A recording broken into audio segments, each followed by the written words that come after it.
Something happened on October 13th, 2025, that has the entire astronomical community either scrambling for explanations or pretending they didn't see it. An interstellar object, the one we've been tracking for months, allegedly pulsed light in a sequence that should not exist naturally, 5, 8, 13, the Fibonacci sequence. And if that coincidence alone doesn't make your skin tingle, it happened on the exact anniversary of one of the most witnessed unexplained phenomena of the modern era, the so-called miracle of the sun at Fatima, Portugal, 108 years to the day. Think about that for a second. In 1917, tens of thousands of people watched the sun appear to dance above a crowd of believers and skeptics. Now, on that same calendar day, more than a century later, an object from beyond our solar system, positioned inconveniently behind the sun, had been reported to have pulsed in the mathematical fingerprint of creation itself, the golden ratio. Meanwhile, the tools we rely on to verify or debunk such a claim went quiet in ways that make coincidence look suspicious. Before we dive into the details and the places where careful skepticism is absolutely required, let me ask, what would you do if something out there deliberately spoke our language of numbers? Would you rush to believe? Or would you scrub the data for artifacts until every last corner case was exhausted? These are the questions the community is arguing over right now. Here's the claim, laid out plainly. On October 13th, 2025, researcher David Sarida published an analysis asserting that 3IATLAS, now sitting, from our viewpoint, on the far side of the sun, was observed sending light pulses in the Fibonacci sequence, 5, 8, 13. Those three numbers are not arbitrary. They show up across nature. The spiral of a nautilus shell, the branching of trees, the seeds of a sunflower, the pattern that points to the golden ratio, phi, about 1.618. For Sarida, these numbers are not just aesthetic, they're a code. Sarida, who has been following 3IATLAS through what he calls a hyperdimensional solar system model, maps those pulses onto specific domains in his framework. 5 equals Earth. 8 equals an intermediary domain he labels as Planet 591, a hypothetical body between Mars and the asteroid belt. 13 equals what he calls the virtues, tied to an outer resonance he names after Methuselah. Yes, the biblical figure said to have lived 969 years. Hang on to that number. Sarida keeps circling back to it. Now, I know how this sounds. Sarida is not a tenured astrophysicist at a major university. He's not a name you'd expect to see in nature. He draws on a blend of Tesla law, sacred geometry, even Dante's Paradiso. That makes mainstream scientists roll their eyes. But dismissing him purely because of style would be short-sighted. Sarida has made predictions and posted analyses that at first looked fringe and later gained traction when independent observations hinted at similar anomalies. Whether you trust him or not, his writing forces you to look at coincidences you might otherwise ignore. And the timing is the knife. October 13th, 108 years after Fatima, Sarida argues that 108 is a harmonic of 432 Hz, a frequency some researchers, both fringe and careful, associate with a natural resonance.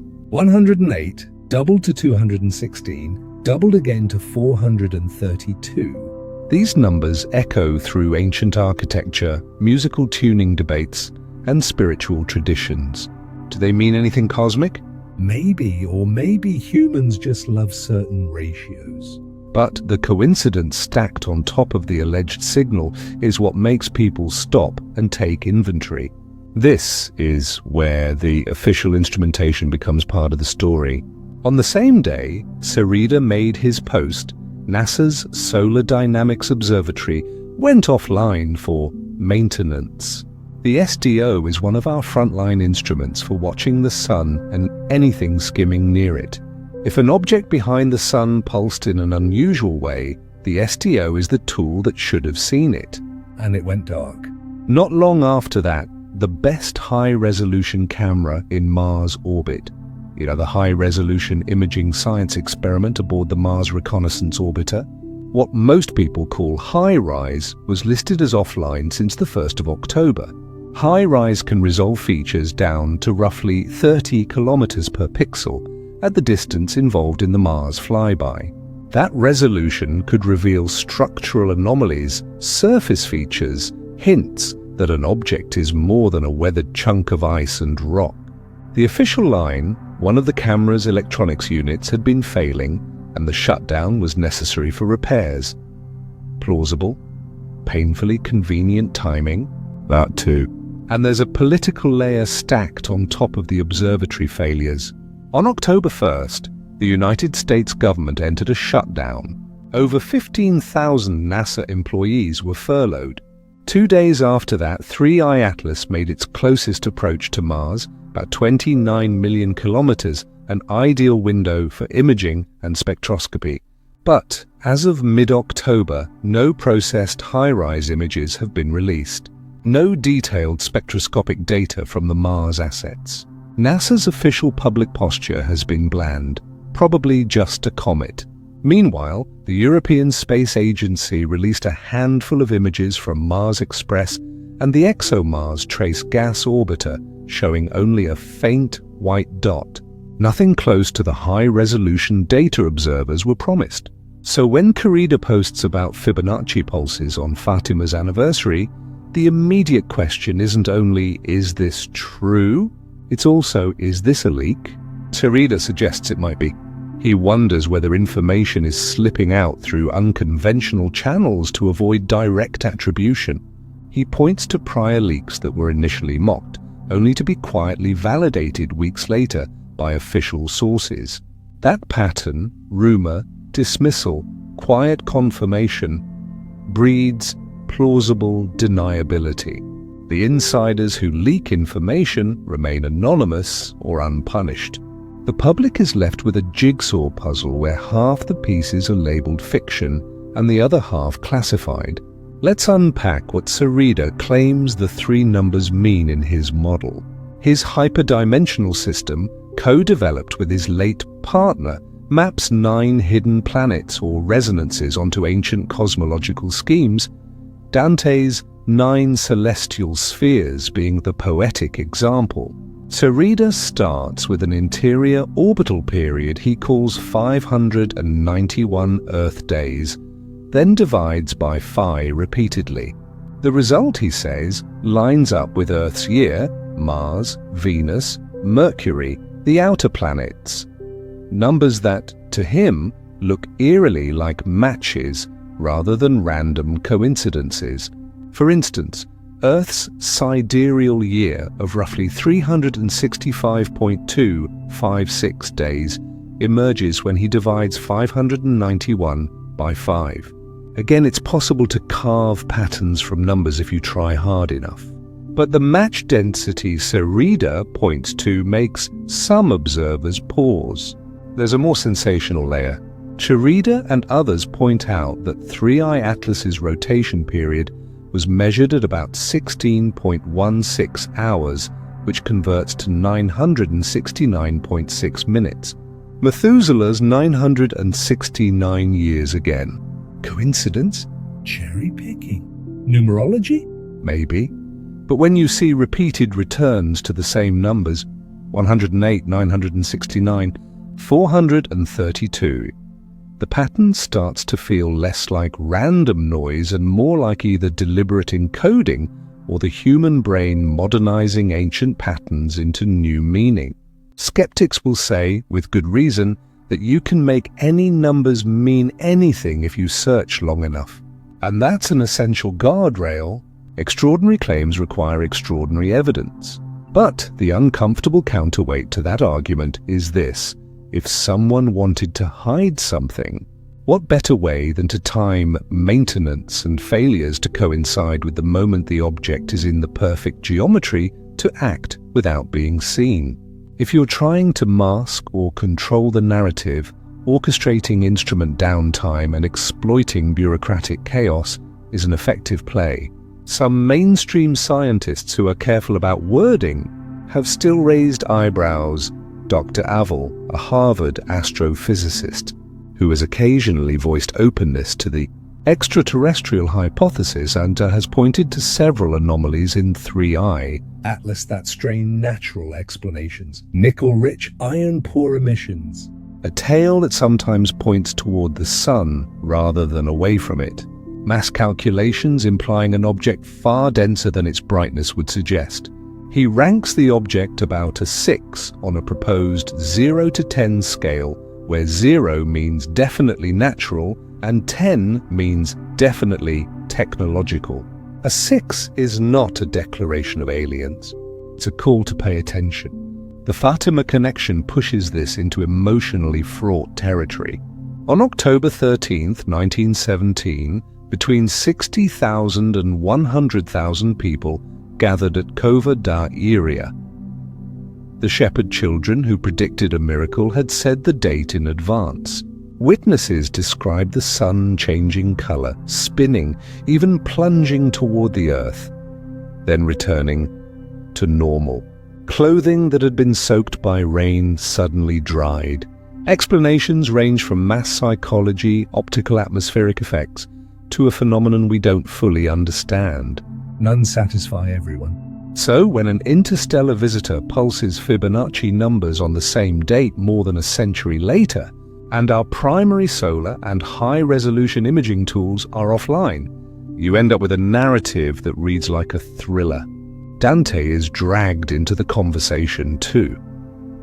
Carida maps Dante's 9 spheres onto his model, suggesting that a 7 centuries-old medieval cosmology lines up nearly perfectly with orbital ratios when filtered through the golden ratio.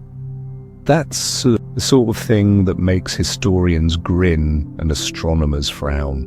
Either Dante somehow intuited a cosmic structure recognizable by an intelligence not from Earth, or someone with deep knowledge of celestial law and orbital mechanics is orchestrating a message.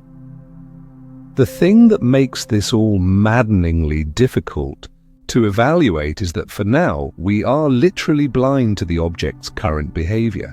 3IATLAS reached perihelion, its closest approach to the Sun, on October 29th and is now on the sunward side, out of Earth's view. It will remain hidden until early December.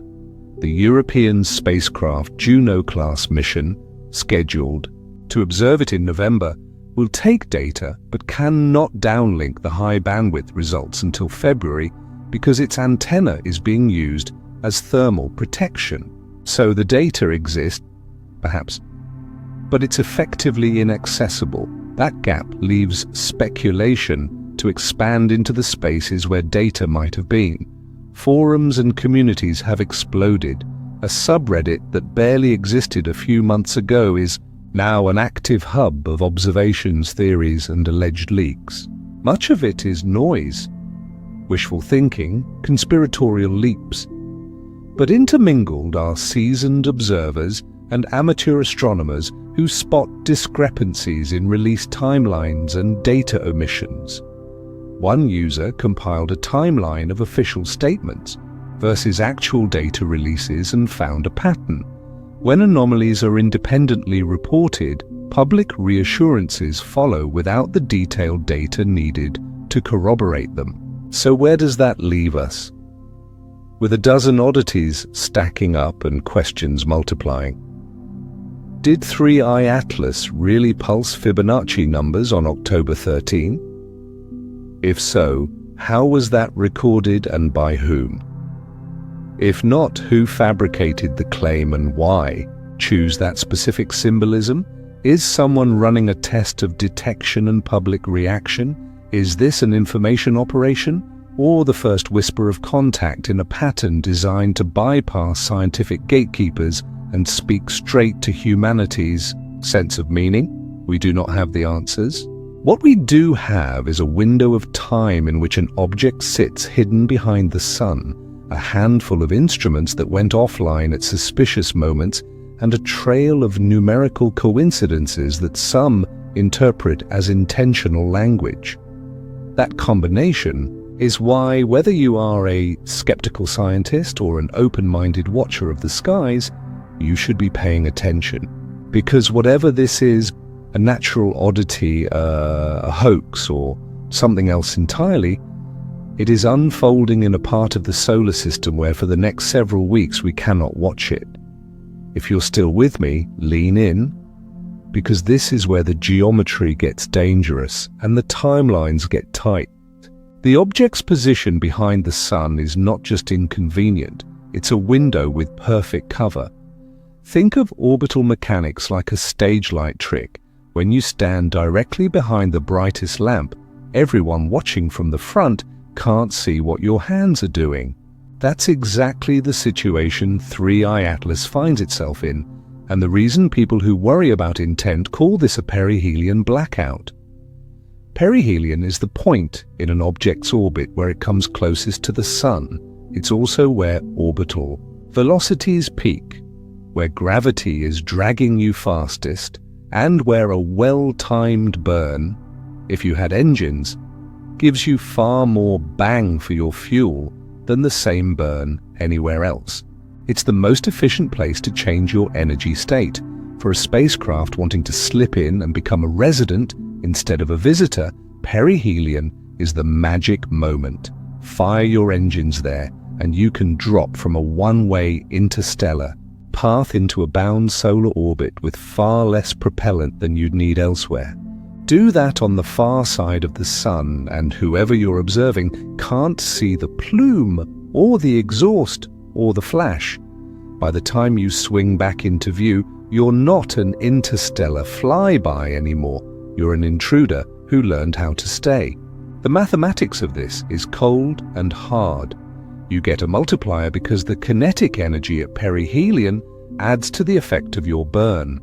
The technique is textbook orbital physics. It's why mission designers plan gravity assists, and why burn timing matters. But applied covertly, it becomes, for lack of a better word, stealth. If someone wanted to change a trajectory in secret, they'd pick perihelion when the target planet's point of view is blinded by the star. That's why the dates matter so much. 3. IATLAS reached perihelion in the last week of October, and that gives it roughly 6 weeks of relative invisibility from Earth through early December. In human terms, it's a little more than a month of time to do something of consequence out of our sight. In orbital terms, it's an eternity for a compact, powered object moving at tens of kilometers per second. We can't watch it.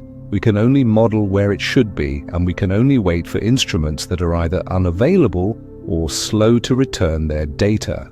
The European JUICE-class spacecraft, and the one everybody had hoped would give us new eyes during this gap, will gather observations, but the telemetry won't be returned in full until the following February, because the probe is using its communications dish as a heat shield. That means data will be collected and stored somewhere out in the outer solar system while the planet waits, hungry for answers. Imagine having a stack of sealed envelopes that could solve a great mystery, and being told, we'll open them in 4 months. It's maddening. Now layer on the symbolism people can't help but notice. December 25th, Christmas Day. 3IATLAS will sit at an angle that matches the slope of the Great Pyramid of Giza. The angle itself is not magic, it's geometry. Yet human minds are pattern machines. We map meaning onto angles, dates, and religious holidays the way constellations map figures onto random stars. If you were trying to stage a reveal to maximize cultural impact, December 25th at a pyramid angle is a plausible pick. The pyramid slope has been a magnet for numerology and pseudo-cosmic connections for a long time. Add the 108 to the sequence, the days, and the harmonic numerology mentioning 432 Hz, and the stack of coincidences starts to look like an intentional architecture of meaning rather than random alignment. But we must be careful. Pattern recognition is a double-edged sword. It makes us brilliant at spotting danger and meaning, and it makes us see faces in clouds. The sensible scientific posture is to catalogue anomalies, calculate probabilities, and ask what natural mechanisms could explain them. Jar these data points into a spreadsheet and you see a dozen items that, taken individually, are all in the domain of plausible natural variation. Put them together and the pile looks less likely to be coincidence. Let's pick that pile apart, one anomaly at a time, and keep our language blunt and precise. Start with the tail behavior. Normal comets have tails that point away from the sun because solar radiation and solar wind push dust and gas outward. 3IATLAS has sometimes shown an anti-solar tail, a faint extension that seems to point toward the sun. That's not what comets usually do. Some natural mechanisms can, in contrived circumstances, create temporary structures that look like anti-solar legs. Particle ejection with enough initial momentum sunward, complex interactions with magnetic fields or fragmentation events can yield unusual tail geometry. But each explanation requires special conditions and doesn't sit comfortably with the rest of the anomalies. Next, chemistry. Spectroscopy has been a central battleground in this debate. Observatories reported atypical emission lines. Nickel appears prominent, iron absent where you'd expect it. On Earth, elemental processing to separate nickel from iron requires complex, high-temperature industrial chemistry or very specific stellar nucleosynthesis histories. Some suggest a natural pathway could concentrate nickel in a way that masks the iron signal under the observing conditions. Others point to molecular compounds like nickel-carbonyl processes that, in terrestrial metallurgy, leave distinctive signatures. It's tempting to leap to an industrial implication, but we must force ourselves back and ask, could a natural chemical reservoir or thermal process in interstellar space produce this profile? Possibly, but it's an odd fit. Water production is another paradox. Early observations found little to no coma signature at vast distances, yet within weeks the object appeared to be shedding water at what experts call industrial rates, tens of kilograms per second. Comets can turn on as they approach the sun, but the speed and scale of the change for this object are unusual. Some comets undergo outbursts following thermal fracturing or exposure of volatile pockets. That could fit. But again, when you place this near the nickel anomaly and the tail oddities and the timing of instrument outages, the convenient explanations start looking less comfortable and more expedient. Size and mass estimates are maddeningly uncertain, and that matters. Brightness gives you a rough size only if you know reflectivity. If the surface is dark, an object might be large and dim. If it's highly reflective, small and bright. Current modeling suggests a lower bound mass that implies a multi-kilometer body if it's composed like a typical icy comet. But if density is much higher, the mass could be concentrated in a smaller volume, an indicator that composition resembles rock or metal more than fluffy ice. And if the mass is indeed unusually large, given the brightness, that's another data point in favor of something unusual, not necessarily artificial, but unusual. Rotation period is the detail that feeds numerology. The object's rotation of roughly 16 hours converts to a minute figure that some map to the biblical Methuselah's lifespan. Yes, you can laugh at the temptation, but human beings are pattern seekers. When numbers recur in different contexts, our brains lean into potential narratives. This is not science, and it's anthropology of meaning. Still, the repeated numeric echoes 108, 432, 969 create the perception of pattern, and perception can drive public reaction faster than data can correct it. Then there's the trajectory. 3IATLAS's near alignment with the ecliptic, passing within a few degrees of the plane where the planets orbit, is statistically unlikely for a random interstellar visitor. Random points in the sky are not biased toward the thin disk where planets live. Add retrograde motion, moving opposite the planetary orbital direction, and the trajectory reads like a purposeful survey route if you want to observe planets without disturbing them. It increases relative encounters with targets and gives the object more opportunities to sample multiple worlds with smaller delta V changes. That's the conclusion Loeb and co-authors draw in their provocative paper. If you want to observe a planetary system covertly, you pick this kind of flight path. This is where the dark forest analogy sneaks in and refuses to leave. In the novel it came from, the galaxy is a place where silence is survival. Civilizations hide to avoid being devoured. Applied to probe design, the logic becomes send reconnaissance craft that look ordinary, that mimic natural debris, that only reveal themselves when necessary.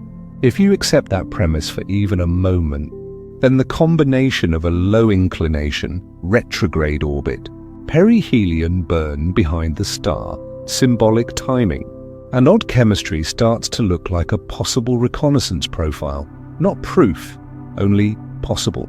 You can hold both positions at once, that these are suspicious anomalies, and that extraordinary proof is required for extraordinary claims. That's exactly how careful scientists approach the problem. They catalogue the anomalies, propose natural mechanisms, test predictions, and wait for new data. The problem is the wait. If the object performed a perihelion burn to become bound, and if it used that window to alter its trajectory in a way that puts it on a closing course with Earth, then the world could have weeks, not years, to recognize and respond. A velocity change of tens of kilometers per second at perihelion can turn months of warning into weeks. That is not theoretical paranoia. It's a direct consequence of the math. What would signal intentionality in a way that survives skeptical parsing? There's no single silver bullet answer, but a checklist helps clear the fog. Artificial radio or optical transmissions containing structured, non-natural information would be the clearest sign. A change in trajectory that can't be explained by outgassing or gravitational perturbation would be a strong indicator. High-resolution images showing geometric patterns, repetitive manufactured shapes, or materials inconsistent with natural bodies would be decisive. None of those checkpoints have been met yet. We have tantalizing echoes that invite more questions. Someone pointed out that if you trace the pre-discovery path back far enough, 3IATLAS crosses a region of the sky near where the famous WOW radio burst originated in 1977. The alignment isn't perfect, but for those who like cosmic coincidences, it's another arrow in the quiver. If the same object produced that narrowband radio spike decades ago, then the probe has been under some degree of control for a long time. That's a chilling thought because it implies sustained mission capability on interstellar timescales. The flip side is the ghost probe hypothesis, an artifact from a dead civilization continuing to operate on old instructions. Both scenarios are big and melancholic and force us to confront what it means if the galaxy has been visited before. Then there's the human side of the story. How organizations respond when they're uncertain. Bureaucracies are bad at decisive, creative problem-solving under ambiguous risk. They default to conservative public messaging, probably a comet, unlikely to pose a threat. Data are consistent with natural processes. That's sensible. It avoids hysteria. But in an age of viral social media, conservative silence breeds speculation. The gaps between what's known, what's classified, and what's being withheld become fertile soil for narratives that are difficult to prune. Leaks appear, sometimes accurate, sometimes garbage. Trust erodes. And that erosion matters because if there is a real, measurable unknown out there, time and clarity matter. If the object is natural and nothing more, the truth will eventually arrive in the data and the public attention will fade. If the object is artificial in some way, the initial ambiguity could decide whether humanity reacts coherently or fractures into conspiracy and fear.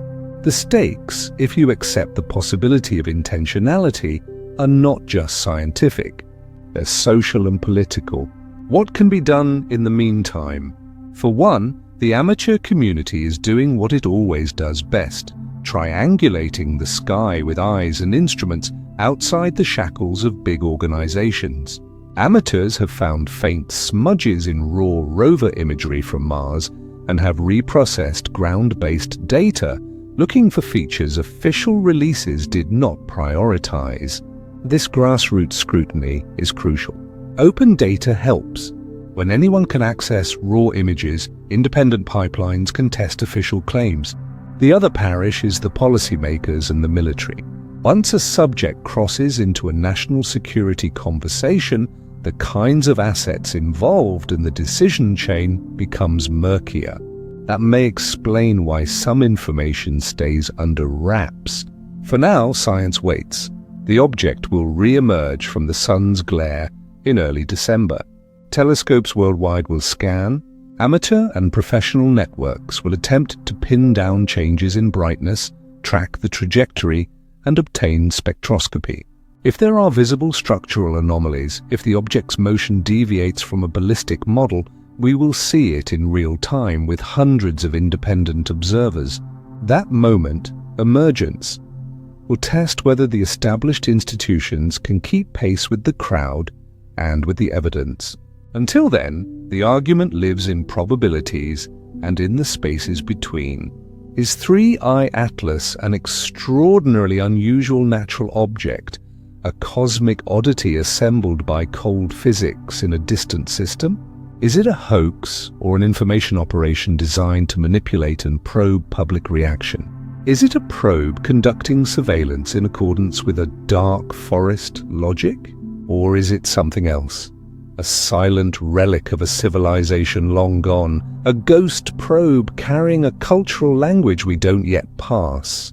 Grip your skepticism tight, but do not close your mind. There are moments in history where clear, patient attention to anomalous data shifted the baseline of what humans believed possible. If this episode resolves into an elegant, natural explanation, we will have learned about the diversity of planetary formation and cometary chemistry. If it turns out to be a crafted intentional act, the world will face questions we have not had to answer in modern times. How to respond to non-human intelligence, how to manage societal impact, and how to rewrite our origin stories to include visitors that don't fit our mythic templates. Either way, early December will be loud. The skies, the feeds, the forums, everything will light up. Keep your eyes on the data streams, not the rumors. Look for hard evidence, repeatable measurements, independent confirmations, and reproducible spectroscopy. That's the language that eventually drowns out speculation. And if you're feeling the chill of possibility, that's normal. The cosmos has a way of forcing us to update our small, comfortable assumptions about our place in it. We will see soon enough which of these narratives has weight. Until then, every maintenance notice, every delayed telemetry packet, and every coincidence must be read with both curiosity and the rigorous patience science demands. The air inside the blockhouse felt heavier than usual that morning. The walls seemed to lean inward, their plaster sweating with years of whispers that had no right to exist. Even the guards outside appeared uneasy. their boots crunching on gravel in slower, hesitant rhythms, as if the ground itself remembered too much. Inside, the women tried to stay invisible. They'd learned that stillness was its own form of survival. Every cough was muffled in cloth, every glance calculated. But the moment the door creaked open, silence cracked like glass. An officer stepped inside, tall, angular, his shadow cutting through the dim light that spilled from the window. His boots clicked once, twice, and then stopped. He didn't speak. He didn't need to. The sound of paper, thin, deliberate, followed. Names were read, one after another. And each name carried the same weight, uncertainty. For the women called forward, there were no explanations, just a command. A direction. And then the sound of the latch, closing behind them. You might wonder, did they know where they were going? The truth is, they never really did. Rumors had become currency in that place. Some said the experiments were for medical advancement. Others whispered that the women taken never came back the same, if they came back at all. One woman, still barely 20, was called that morning. Her name was Jadwiga. Her eyes, dark, steady, but already dimmed by exhaustion, met those of her friend Helena across the room. They didn't speak. Words were too dangerous, too loud. But in that single glance, a lifetime of fear passed between them. When Jadwiga was taken, Helena counted each second she was gone. The minutes stretched, then hours. Outside, the winter light dimmed into a dull grey. By the time the door opened again, it was night. 2 guards carried her back inside. She was conscious, but barely. Her face was pale as frost. Her legs, bandaged, swollen, bleeding through the cloth. The others rushed to her, but what could they do? They had no medicine. No bandages, no antiseptic, only torn pieces of linen and trembling hands. Helena held her friend's head in her lap, whispering prayers that broke apart halfway through. And Jadwiga, in her haze, kept repeating the same thing over and over. They cut the bone. Helena didn't understand at first, but then, as she unwrapped the bandages, she saw it. The incision, deep, raw. The bone beneath, scraped, exposed. The Germans had opened her leg, crushed part of it, then closed it again. Later, Helena learned that the prisoners called them the rabbits, the women who were used for surgical experiments. They were cut open, infected with bacteria, and operated on again, all under the guise of research. It was meant to test the limits of pain, the effects of drugs, and the speed of healing. But there was nothing scientific about it. It was punishment disguised as progress. And yet, even there, in that pit of cruelty, defiance survived. The women began to protect one another. They hid the wounded, smuggled bandages and lied to the guards. They made sure no one faced that horror alone. Helena wrote small notes on scraps of paper, prayers, poems, fragments of hope, and hid them under the floorboards. She believed that one day someone might find them and know that they had lived, that they had resisted, that they weren't just subjects in an experiment, but people who loved and dreamed and feared. But survival came at a cost. The guards became suspicious. They started searching the barracks, ripping apart mattresses, breaking floorboards. One night, they found a piece of paper. The punishment was immediate. The block was locked down. Food was cut off. No one spoke that night. The women sat in darkness, listening to the sound of boots outside, waiting for the door to open again. And when it did, they knew the silence would end in screams. Yet amid all that, something remarkable happened. The youngest among them, barely 16, began to hum. Quietly at first. Then louder. A melody from home, something soft and tender. One by one, the others joined in. Their voices wove through the darkness, fragile but unbroken. For a few moments, the camp wasn't a camp. It was a memory of freedom. That night, the song became their weapon. You might think a song is nothing, just air and vibration. But in that place, it was rebellion. It was proof that the SS could not own everything. Not their minds, not their memories, not their voices. When morning came, the guards stormed in, furious, demanding names. No one spoke. No one confessed. They took 3 women at random and beat them in front of the others. Still, the next night the song returned. This was the strange balance of Ravensbrück, cruelty and courage existing side by side. Every act of kindness was a risk, every whisper of hope a threat. Yet these women, stripped of everything, kept finding ways to defy extinction. Helena once said later, "We were living in the kingdom of death, but we refused to die." Think about that for a moment. What does it mean to refuse to die, not just in body, but in spirit? It means keeping your humanity even when the world tells you you're nothing. And that's what Ravensbrück became, a place where the worst of humanity met the best of it, where people, beaten down to the edge of nothingness, still found the strength to reach out to one another. Outside, the world was moving on. The war was turning. Allied forces were advancing westward. But in Ravensbrück, time stayed frozen.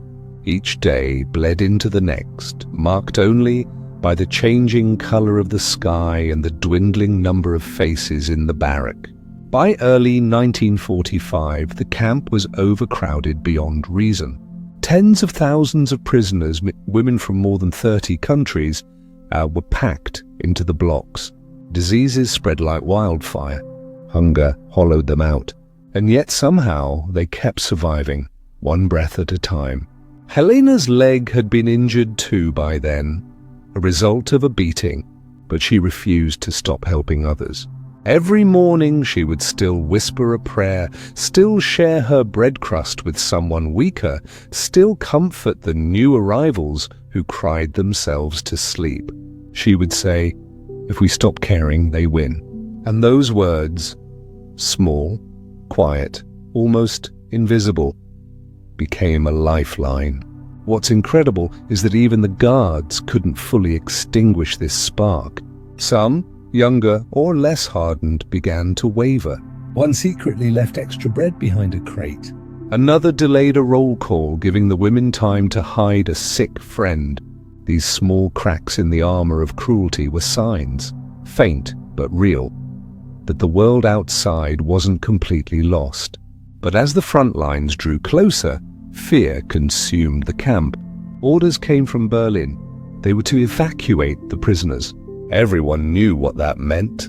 Death marches, exhaustion, execution. And yet, in that final, collapsing moment, the women did something extraordinary once more. They organized, yes, inside a concentration camp under the eye of SS guards, women from different nations and faiths came together and created a resistance network. They forged papers, smuggled messages, and sabotaged machinery. They risked everything for each other. That was the quiet revolution of Ravensbrück, one the Nazis never wrote about, but history still remembers. And as the gates began to open for the final time, chaos erupted. Guards fled. Gunfire echoed in the distance. No one knew what was happening beyond those barbed wires, only that it might finally be over. When the first gunfire echoed in the distance, no one dared to believe it meant freedom. In Ravensbrück, hope had been a dangerous thing for so long that most women learned to distrust it. They'd seen too many false dawns, too many rumors of liberation that turned out to be new forms of torment. But this sound, it was different. It rolled through the camp like a storm far away, rumbling from the horizon, shaking the air, vibrating on the floorboards. The guards noticed too. You could see it in their movements. The nervous pacing, the quickened orders, the way their eyes darted toward the perimeter fences. Something was shifting out there, and for the first time in years, it wasn't under their control. By late April of 1945, the war outside had reached its breaking point. The Red Army was advancing through Germany like a flood, swallowing everything in its path. Villages were burning, roads clogged with refugees, and entire towns were falling into chaos. The SS knew the end was near, and they were terrified of what that meant for them. Inside the camp, the air smelled different. It was still thick with smoke and sickness, but beneath it there was something else, a faint trace of spring. The snow had melted. The trees beyond the wire were turning green again. Nature, in its cruel indifference, was moving forward as if nothing had happened. The commandant had disappeared days earlier, taking a small convoy of guards and prisoners with him. No one knew where. Rumors spread that he was trying to hide evidence, to destroy records, to erase what had been done there. But you can't erase ghosts. Not when the walls themselves seem to breathe their memories. Not when the ground beneath your feet holds the ashes of thousands. Helena stood near the barrack doorway that morning, her injured leg trembling beneath her. She could hear the sound of gunfire, closer now, sharper, more defined. For the first time in years, she saw the guards arguing among themselves. One shouted, another slammed his rifle against a post. And then something none of them expected. The gate was left open. Not wide, not completely, just a gap, but enough. The women froze, staring at it as if it were a mirage. Could it be real? Was it a trick? The last time a gate had been left unguarded, they had watched 3 women run, only to be shot within seconds. Their bodies had hung on the fence for days as a warning. So they hesitated. Helena gripped the wooden frame of the doorway, her heart pounding so loud she could barely hear anything else. The sky overhead had turned a pale, washed-out blue. For the first time in years, there were no roll call whistles, no barking dogs, no shouted commands. It was silence, real silence. And that silence felt more terrifying than any noise. Then, slowly, one woman began to walk toward the gate. Her name was Marta, a Polish teacher before the war. She didn't run. She didn't look around. She just walked, one steady step after another, until she reached the threshold. She paused, turned back once, as if to say, "Come on," and stepped outside. No gunfire, no shout, just the rustle of wind through the trees. That was all it took. One by one, others began to follow. Some limping, some crawling, some carrying the sick. They didn't cheer. They didn't scream. It was too unreal for that. It was as if they were walking out of a nightmare in slow motion, afraid they might wake up if they moved too fast. Helena was one of the last to leave the barrack. She helped Jadwiga, who was barely able to stand, her bandaged leg stiff and infected. Together they moved toward the light, each step a mixture of pain and disbelief. Outside the gate, the forest was silent. No soldiers, no gunfire. Just birds, actual birds, singing in the distance. The sound hit them like a memory they'd forgotten existed. For the first time, they could breathe without permission. But liberation wasn't as simple as walking away. The camp still held thousands of women too weak to move. Many lay inside the blocks, feverish, dying, their bodies too far gone from starvation or disease. Helena looked back, and something inside her refused to leave. She couldn't. While others stumbled toward the forest, she turned back. She went inside again, through the corridors of filth and despair, and began helping whoever she could. She carried water in rusted tins, tore cloth for bandages, whispered comfort into the ears of those slipping away. That was how the Swedish Red Cross found her 2 days later.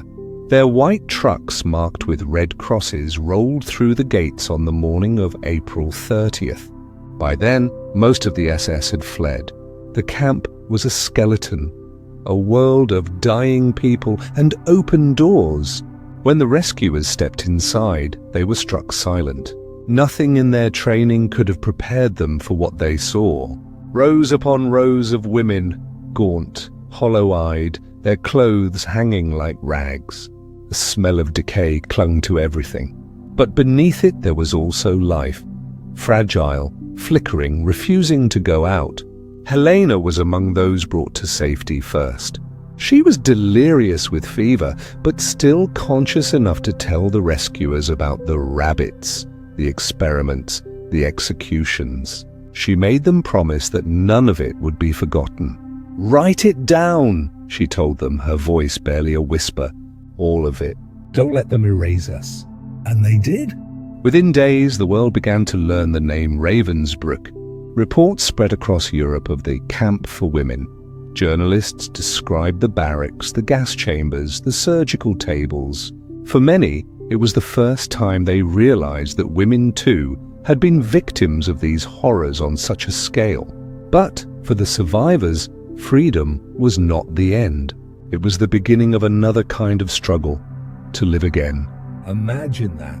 You've been stripped of everything, your family, your body, your sense of safety, and now someone tells you you're free. What does that even mean? For Helena, it meant waking up in a hospital bed in Sweden, surrounded by clean sheets and sunlight. She couldn't recognize herself in the mirror.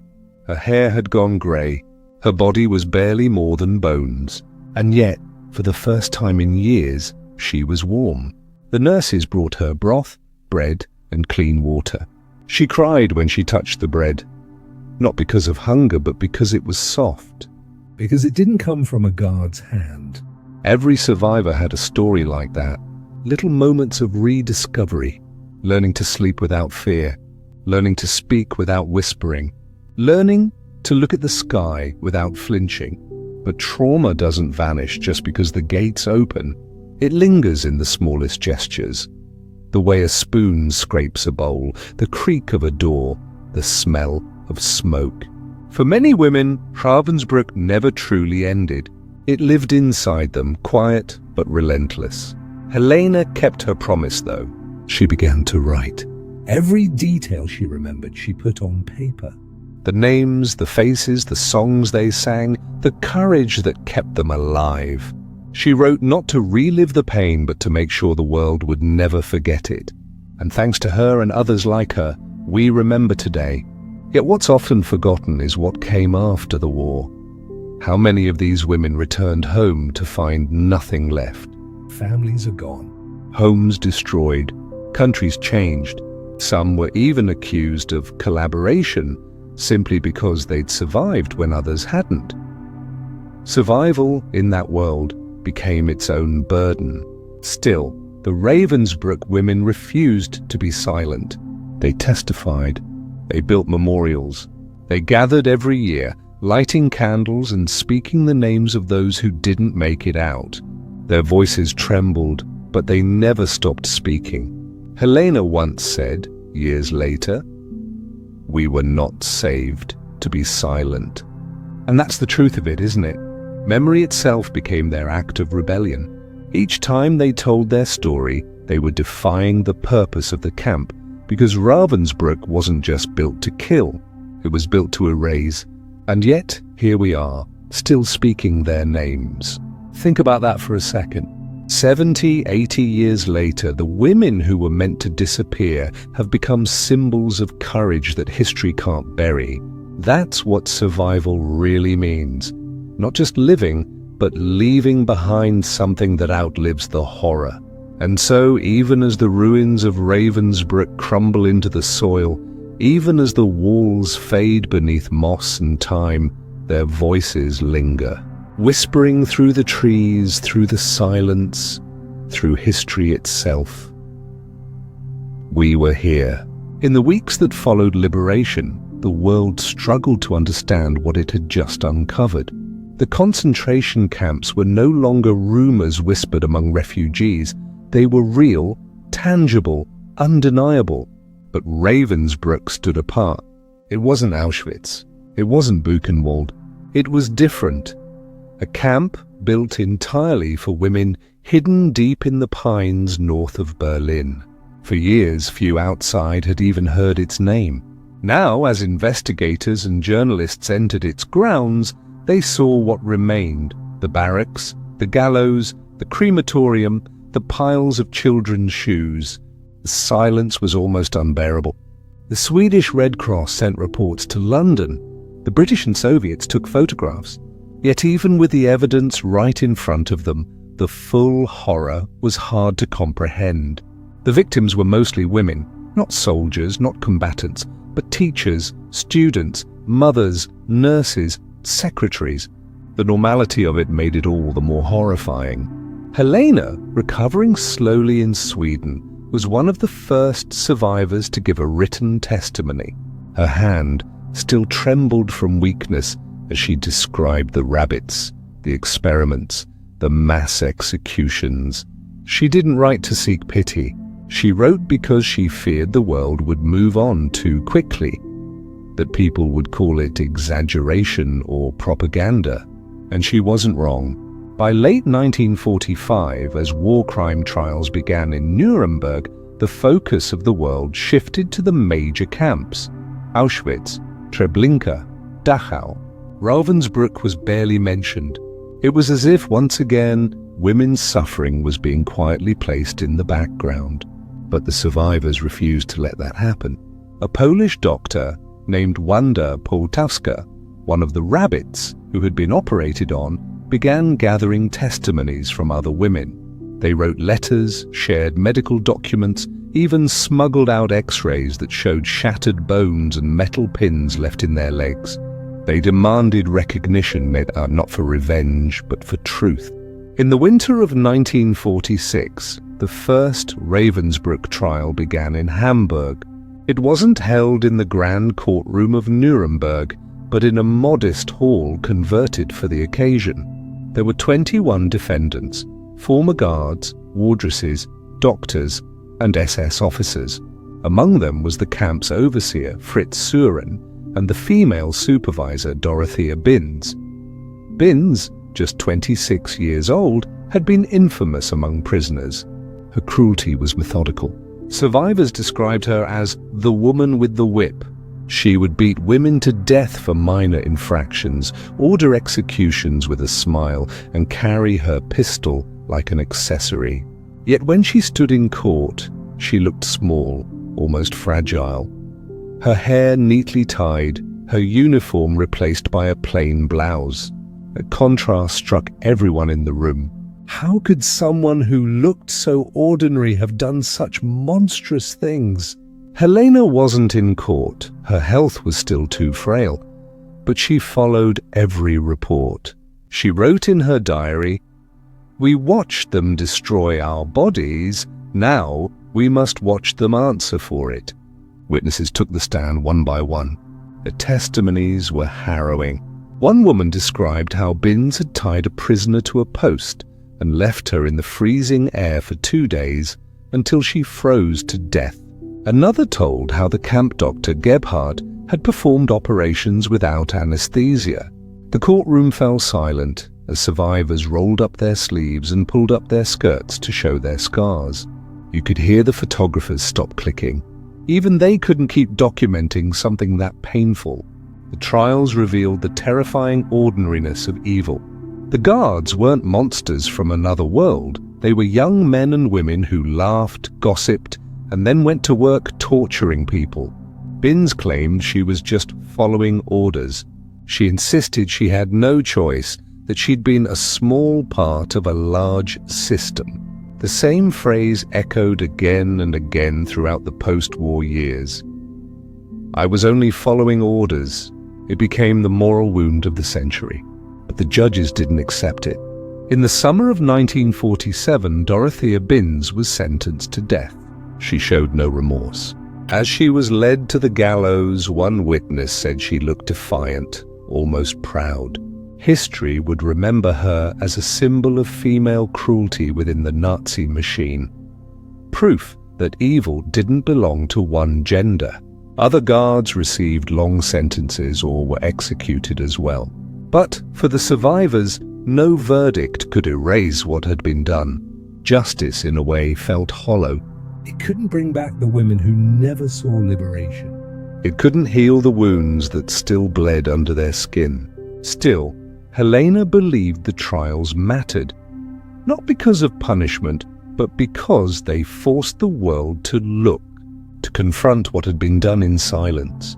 She often said, the opposite of love isn't hate, it's indifference, and she feared indifference more than anything. In the years that followed, Ravensbrück became a site of uneasy remembrance. The Soviets turned it into a memorial camp, but also used it as a prison for their own political enemies. An irony not lost on those who had suffered there. For many survivors, returning to see it under new barbed wire felt like reopening a wound. By the 1950s, life was supposed to have gone back to normal. Europe was rebuilding. Cities were being reborn from rubble. But the Ravensbrück women carried their own invisible ruins. Helena, now in her 30s, taught at a small school in Krakow. She walked with a limp. Some nights her students heard her wake from nightmares. Whispers in German, the sound of boots, the scream of metal doors. But every morning she still came to class, hair neatly pinned, books in hand, determined to give her students the future she'd once thought impossible. Sometimes she would pause mid-lesson, her eyes far away, then smile faintly and say, "You know, even in the darkest place, people can still be kind." Her students never fully understood what she meant. Not then. But later, when they learned who she was, they realized that those words were her quiet way of teaching them about Ravensbrück. You see, survival changes people. For some, it hardens them. For others, it softens them into something stronger, deeper. Helena belonged to the second kind. She'd seen what hate could do, and she refused to let it define her. When she was invited to speak at a memorial service in 1959, she stood before a crowd of former prisoners and their families. The camp had been turned into a monument by then. The crematorium preserved, the barbed wire replaced by fences of stone. She looked around at the faces, now old, young, scarred, and said quietly, "We are not here to remember how we died. We are here to remember how we lived." That sentence became the inscription later carved into the Ravensbrück Memorial Wall. But history is fragile. By the 1960s, new wars, new politics, and new divisions began to overshadow the old wounds. Many young people didn't want to hear about the camps anymore. "It's over," they said. "Let's move on." And so, the stories began to fade again, pushed to the margins of textbooks, whispered in survivor meetings, forgotten by those who found them uncomfortable. But Helena didn't stop writing. Even when her hands grew weak, she filled notebook after notebook. She believed memory was an act of resistance, that forgetting was the final victory of those who built the camps. When she died in 1978, her daughter found those notebooks stacked in a small chest. Inside were names, sketches, fragments of songs, even pieces of poetry written on old hospital paper. At the bottom, a single page read, "If one voice remains, then we were not erased." Her daughter donated them to a museum in Warsaw. Today, visitors can still see Helena's handwriting, small, neat, trembling, preserved behind glass. Sometimes people ask, why keep remembering such horror? Why reopen the wounds? The answer lies in those words. Because memory isn't just about pain. It's about proof. Proof that they lived, that they mattered, that humanity can rise again, even from the ashes of Ravensbrück. And if you ever visit that quiet clearing north of Berlin, you'll still feel it. The lake nearby reflects the trees, calm and still, as if nothing ever happened there. Birds sing, the wind moves gently through the grass. But beneath that serenity lies a history that hums like an echo just under the surface. Walk slowly there. Listen carefully. If you do, you might hear them, not as ghosts, but as voices carried by time itself. They whisper, "Remember us and live kindly." They began calling it the silence beyond the sun. For astronomers, silence isn't empty, it's loaded. It's a kind of heavy, invisible presence that hangs between stars. It means something is blocking, absorbing, or bending what should be there. And around the orbit where 3IATLAS was last detected, silence took on a new meaning entirely. Every instrument, from infrared telescopes to deep field optical arrays, saw nothing. Not a glimmer, not a reflection. It was as though the object had folded itself into darkness. Some suggested it disintegrated while slingshotting around the sun. Others whispered that it had slipped into a different kind of trajectory, one that our equations couldn't trace. But for those who had been tracking it day by day, frame by frame, the disappearance felt deliberate, almost intelligent. The pattern of movement before the conjunction was too perfect. It decelerated just enough to vanish behind the solar glare at a mathematically ideal angle. Not random, not natural. Even comets with high eccentric orbits left traces of thermal radiation, but this one didn't. Its silence wasn't decay, it was a choice. Then, as the days stretched on, strange anomalies began rippling through the heliosphere. Solar wind density fluctuated, not erratically, but rhythmically, like a coded pulse. The magnetic fields around Mercury twitched in patterns that mirrored deep space communication bursts. Instruments detected low-frequency radio hums that appeared, pulsed 3 times, then vanished every 26 hours. It wasn't chaos, it was coordination. And the timing? It matched perfectly with when 3IATLAS should have re-emerged from behind the sun. People online began calling it the Other Side broadcast. At first, NASA ignored it. Then they quietly stopped publishing solar telemetry data. Then, without announcement, several observatories lost live access to their deep space feeds. It was as if someone, or something, had thrown a blanket over the sun itself. And that's when amateur astronomers stepped in. A man in southern Argentina, using an old Meade telescope with a polarized solar filter, claimed to have captured something. The footage showed a thin crescent of light where the sun's edge met the blackness of space.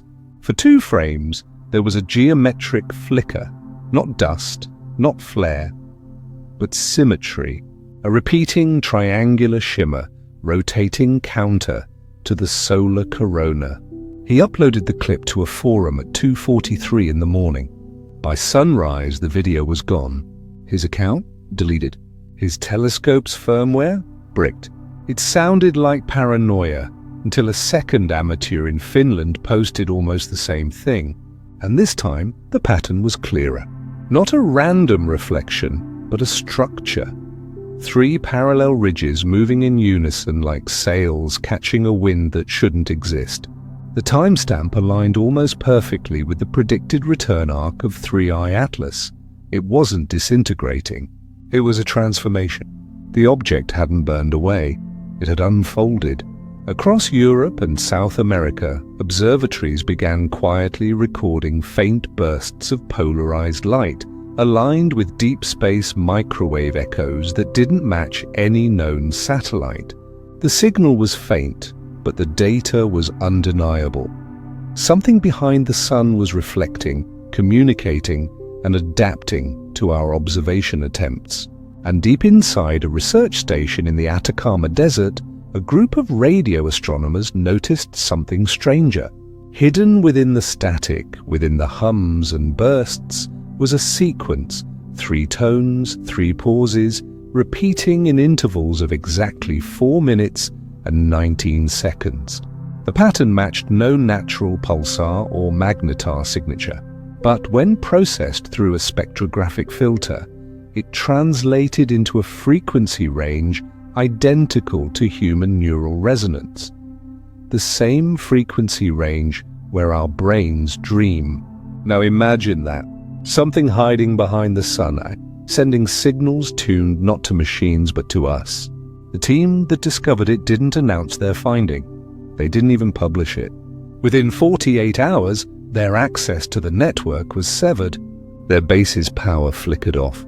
By the time it came back online, Every hard drive in the lab had been remotely wiped. Only one backup survived, a compressed file stored offline, protected by sheer luck. The file contained the last 2 hours of recordings. At the end of that clip, there was a shift. The hums began to modulate, forming patterns that resembled phonemes. Not words yet. But the beginnings of speech. It wasn't random noise anymore. It was language trying to form. Meanwhile, civilians across the globe began reporting identical dreams. People who had never met described seeing the same image, a dark sphere eclipsing the sun with glowing lattice-like lines running across its surface, humming in a slow, rhythmic pulse. Some heard whispers in the dream, fragments of sound like wait, turn, or home. Others saw only a single blinding flash before waking in panic. Doctors dismissed it as a mass psychological phenomenon, the kind triggered by media hysteria or collective stress. But the people having these dreams weren't watching the news. Some didn't even know the 3IATLAS existed, and yet they all described the same thing. For every scientist who tried to explain it as coincidence, another started quietly saving copies of their telemetry data off the record, afraid it might disappear too. Because deep down, something in them recognized a pattern that wasn't human at all. Think about this for a second. If something were hiding behind the sun, using its glare as a perfect shield, we'd never see it directly. The only way we'd know it's there is by how it changes the sun's behavior. And that's exactly what began happening next. Solar activity, normally predictable in its 11-year cycle, began spiking in unpredictable bursts. Sunspots multiplied overnight. The solar wind accelerated and slowed like a heartbeat. Auroras were seen as far south as Rome and Cairo. But there was something even more haunting. The spikes followed the same rhythm as those mysterious signals. Every flare, every magnetic pulse was synced to the same 4-minute, 19-second interval. It was as if the sun itself had begun echoing a language not of fusion or plasma, but of intent. And for the first time, scientists had no model, no simulation, no equation to explain it. 'Cause this wasn't random. This was the response. The silence that once hid 3IATLAS was now filled with a pulse, a pattern that seemed to be waiting for someone or something to answer back. In a quiet lab somewhere in Northern California, a linguist who specialized in cryptic languages of extinct civilizations noticed the timing pattern matched something she'd seen before, on an obsidian tablet unearthed in Guatemala, written by a civilization that vanished before recorded history. The symbols on that stone? 3 lines, 3 dots, a pause. She sent the comparison to her supervisor. Within hours, the entire database entry for that artifact was removed from the public archive. And suddenly, across multiple fields, astronomy, linguistics, archaeology, isolated anomalies started converging. Data that should never have connected began forming a story no one was prepared to face. Something wasn't just hiding behind the sun, it was communicating through it. And the deeper we listened, the more it sounded like an invitation. I called it the invitation frequency. But if you listened long enough, it didn't feel like an invitation at all. It felt like a warning. By the time the world's top observatories quietly agreed to re-establish synchronized solar monitoring, the pattern had shifted again. Those 3 pulses, the rhythm that echoed through the sun, began to stretch. Each burst grew longer, deeper, more layered. When converted into sound waves, it no longer resembled radio noise. It sounded almost alive. The tone wasn't mechanical. It breathed. It vibrated like a voice struggling to form words from the edge of understanding. And for the first time, the pattern's shape, when visualized through spectrographic imaging, looked less like data and more like an image. A ring expanding and contracting as though the sun itself were mimicking a heartbeat. At first, researchers dismissed it as pareidolia, the human tendency to find patterns where none exist. But then, something remarkable happened. As solar physicists at the European Space Agency noticed that the wave pattern was not random at all. It perfectly aligned with the orbital plane of Mercury, almost as if the pulses were using the smallest planet as a relay. Every time Mercury reached perihelion, its closest point to the Sun, the pulse intensified. Like clockwork. I like communication. And when she overlaid the last 6 months of data on a heliocentric model, the pulses began to trace something across the solar plane. Not a spiral, not a wave. But geometry, precise perfect geometry. 3 arcs, 3 intersections, a pattern too deliberate to be coincidence. When connected, those points formed a symbol, one eerily similar to ancient solar glyphs carved by civilizations that had no telescopes, no satellites, no reason to imagine the cosmos in such mathematical precision. The pattern matched the carved sigils found in temples from Egypt to Mesoamerica, all depicting the same strange emblem. 3 crescents locked in a circular embrace, and every one of them called it by a different name: the Watcher beyond the Sun. For centuries, historians thought that symbol was metaphor, the sun god's shadow, or the unseen path of time. But what if those ancient people were recording something they'd actually seen? Something that comes once in a great cycle, when the alignment between our world and the hidden one behind the sun becomes perfect. That idea spread through the scientific community like wildfire, quietly, behind closed doors, under encrypted emails. Nobody dared say it publicly. The implications were too big, too strange, too impossible to be believed. But then came the photographs. A solar orbiter positioned near Venus sent back a batch of corrupted images. Most of the frames were blank, burned white by solar glare. But one, just one, contained a faint outline, a crescent shadow arcing along the sun's limb. Not a planet, not a flare. Something massive, smooth, structured. Engineers assumed a lens anomaly. But when they cross-referenced the frame's metadata, they found something impossible. The exposure had been time-stamped 1 second before the camera had activated. The image existed out of sequence, as if it had been inserted into time itself. That's when everything changed. The scientists who reviewed the data were told to destroy it, but one didn't. He copied the raw telemetry to a hidden drive, encrypting it under a fake weather project name. 2 months later, he disappeared on a research trip in the Azores. His family received a message written in his voice, but linguists who analyzed it said the syntax wasn't quite right. It was him, but it wasn't. Around that same period, pilots flying high-altitude flights began reporting unusual phenomena. They described thin curtains of light stretching across the sky. Not auroras, but silent veils of plasma that shimmered even in daylight. Some said their instruments flickered. Others said they heard faint whispers through the cockpit radios, soft tones repeating the same pattern. 3 pulses, 3 pauses. And one pilot, flying over the Pacific at dawn, swore he saw a sphere rise from the horizon, perfectly black, blocking the sun for a few seconds before vanishing into thin air. Air traffic control marked it as an optical illusion, but his onboard camera recorded a brief, dark halo, so symmetrical that image analysts concluded it wasn't a shadow, it was a presence. And that's when the world began to notice, not officially, not through news, but through silence. Astronomy live streams began to fail mid-broadcast.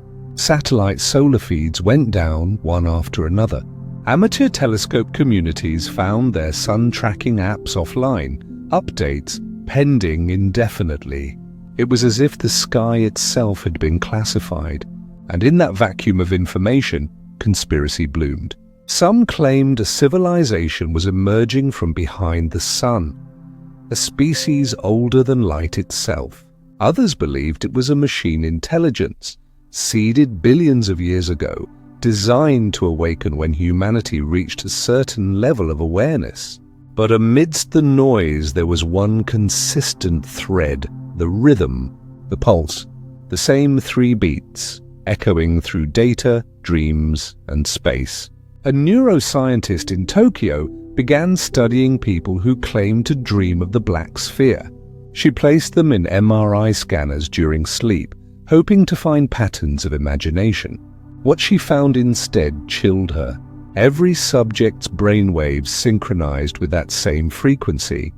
4 minutes and 19 seconds between each major oscillation. The brains were receiving something. When she tried to replicate the effect on control subjects, nothing happened, until she played a cleaned recording of the solar hum. Then, every brainwave in the room aligned perfectly to the same rhythm. It was as if the sound unlocked a channel buried deep inside human consciousness. And in that moment, one of the dreamers, a teenage girl, whispered in her sleep, her voice faint but clear, "It's not behind the sun anymore." The room fell silent, because no one had told her what the experiment was about. No one had mentioned the object's name, yet she said it, word for word, in a tone that wasn't her own. The recordings captured her voice, layered with something deeper, something resonant, like 2 voices speaking through one throat. The next day, the girl couldn't remember anything, but when they scanned her brain again, they found something even more unsettling. A faint electromagnetic residue that matched the frequency of solar radiation, as if a fragment of sunlight had imprinted itself in her neural tissue. The scientist tried to go public. She never made it home. Her lab burned down that night in what officials called a battery malfunction. All her research files vanished along with her backup servers. But the recording of the girl's whisper survived, leaked by an assistant who refused to destroy it. When audio engineers analyzed it, they discovered the second voice under the girl's. And when slowed down, it formed 3 distinct syllables, each one spoken in a tone no human vocal cord could produce.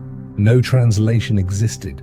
But the waveform, thus, the way it folded, expanded, and compressed, matched the resonance of the solar pulses perfectly, meaning whatever spoke through her was the same thing pulsing through the sun. From that moment on, the invitation wasn't theoretical anymore. It was here. Because that week, for the first time in recorded history, the sun dimmed.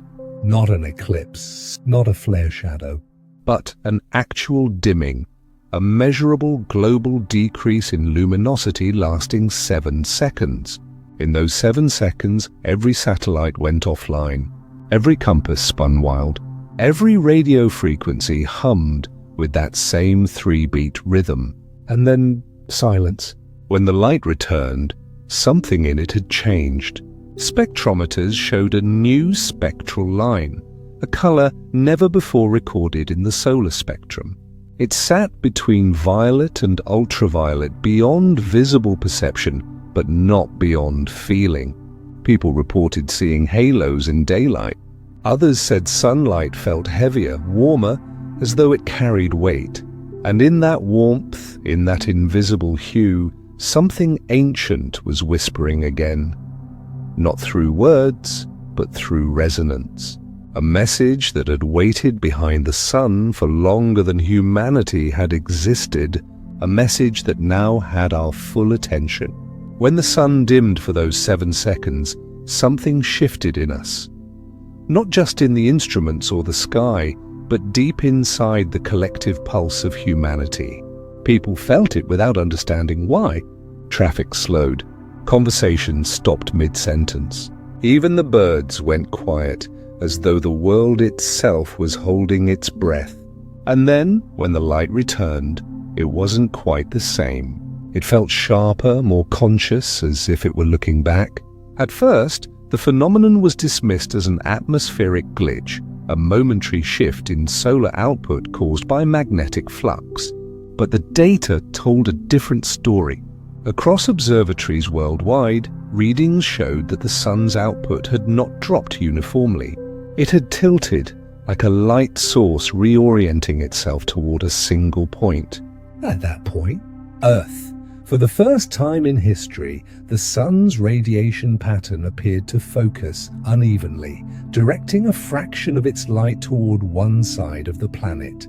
No one could explain it.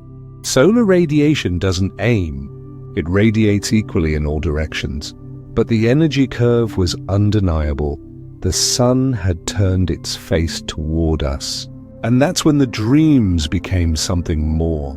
They stopped being scattered impressions of spheres and whispers. They became specific. People began describing entire scenes.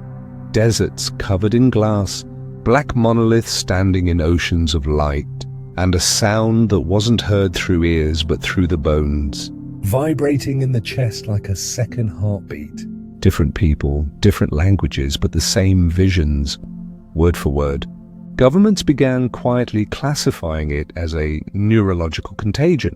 But deep down, scientists knew it wasn't spreading through contact or information. It was spreading through resonance, through the same pulse that now throbbed invisibly through sunlight itself. The pulse was subtle. You couldn't hear it, but you could feel it if you paid attention. Electronic devices began to fail unpredictably.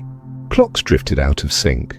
GPS satellites misaligned by fractions of seconds. And yet, all these errors followed the same rhythm, that haunting interval of 4 minutes and 19 seconds. Something was rewriting the metronome of reality. When a team of researchers in Norway tried to block sunlight using thick lead shielding, the pulse still came through. It wasn't light as we understood it. It wasn't even radiation. It was something else, something that rode on the carrier wave of sunlight but wasn't part of its spectrum. They called it subsolar interference. But one scientist, a quiet man named Halvorsen, had another name for it, the return tone. Because when he played the recorded pulse backward, he found something chilling, an echo, a faint reply hidden inside the signal itself, as if sunlight wasn't just broadcasting something to us, but bouncing something back. And when he compared that echo to the earlier recordings taken before the solar dimming, he realized it didn't exist before. The echo had appeared only after the sun dimmed. That meant the Earth had answered. Without knowing it, without trying, our planet, or something on it, had spoken back. Halvorsen never published his findings. He sent a single encrypted message to his colleagues. It's not communication anymore, it's dialogue. He was found 2 days later in his lab, eyes open, body intact, but brain activity completely silent. Not dead, just off. Every neuron flatlined, but his heart was still beating as if something had simply switched him out. His data log showed one final experiment. He had exposed himself to a modulated beam of filtered sunlight for precisely 4 minutes and 19 seconds. The file name of his last recording was a single word: answer. After that, nothing was the same. Within weeks, geomagnetic disturbances intensified. The auroras grew brighter, stretching across entire continents. Satellites detected enormous coronal loops forming and collapsing faster than models allowed, and deep space probes, those orbiting far beyond Mars, began transmitting garbled signals filled with harmonic tones that didn't belong to any known interference source. One by one, they fell silent. When engineers examined the last intact data burst from the probe, Voyager 2, they found the strangest anomaly yet. The signal carried a checksum that matched no known encoding protocol. But when decoded as audio, it produced a clear, harmonic resonance identical to the human voice range. And within that resonance, faintly but undeniably, was a word. Not in English. Not in any human tongue, but phonetically it sounded like Arthur. Linguists tried to trace it. They found echoes of it across ancient myths, in Sanskrit hymns to the hidden sun, in Babylonian cuneiform describing the shadow star, and even in Norse runes that referenced Arthra, the watcher who walks behind light. Different cultures, different times, the same word. It wasn't new. It had been waiting. Then came the alignment. On a cool night in late October, when Earth, Venus, and Mercury formed a near-perfect line between the Sun and the outer planets, instruments across the world registered the strongest pulse ever recorded. But this time it didn't come from the Sun, it came from behind it. Satellites briefly captured a distortion moving across the solar limb. Not an object, but a bending of space itself, as though light was struggling to escape something massive but invisible. Gravitational sensors twitched. Magnetic flux went off the charts. And then, for exactly 4 minutes and 19 seconds, every electronic system, from cell towers to power grids, stopped. The world went dark. People stood in silence under dead skies. No electricity, no radio, no hum of civilization. Only the quiet breathing of billions waiting in the dark. Somewhere in that void, an old shortwave radio operator in Alaska turned the dial on his analog receiver, one of the few devices still working, and caught the faintest whisper. 3 tones, 3 pauses. Then a voice, low, deep, and human, but not. It said one word, and he swore through tears it said his name. He'd never transmitted it. He hadn't even spoken it aloud. But somehow, something behind the sun knew who he was. By morning, power returned. Satellites rebooted. Governments issued statements about a global magnetospheric event. But nothing could erase what people had felt. The certainty that for a moment, something had looked directly through them. In the following days, anomalies multiplied. Shadows behaved oddly, bending towards sunlight instead of away from it. Mirrors briefly showed inverted reflections. Compasses pointed not north, but upward, and everywhere that same rhythm pulsed, too faint to hear, but impossible to ignore. It was no longer a mystery, not really. Everyone knew, even if they couldn't admit it, the thing behind the sun was awake now. And it wasn't going back. Because when the next dawn came, the sunlight wasn't gold anymore. It shimmered faintly with a color no eye had ever seen before. A hue that defied description.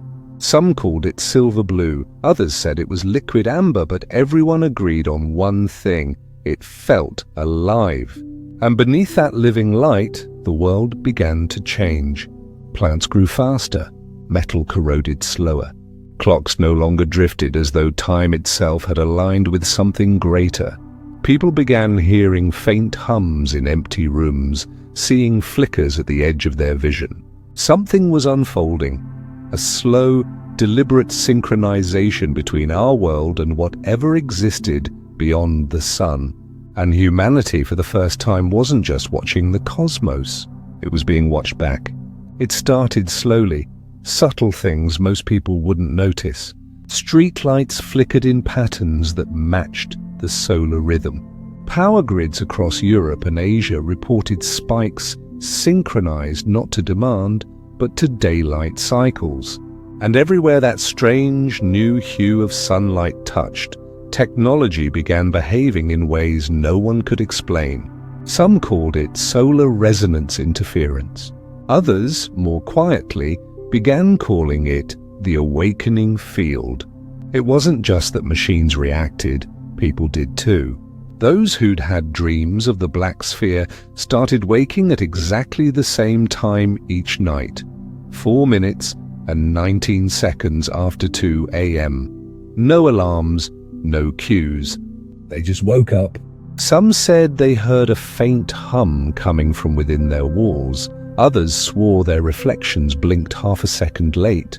Governments, unable to suppress the growing global unease, launched the largest collaborative investigation in human history. They called it Project Helios Return. Its mission was to understand, contain, and, if possible, communicate with whatever had emerged from behind the sun. It was humanity's first attempt to speak to something that wasn't from space as we understood it. Not a planet, not a rock, not even a living organism. Something that lived within light itself.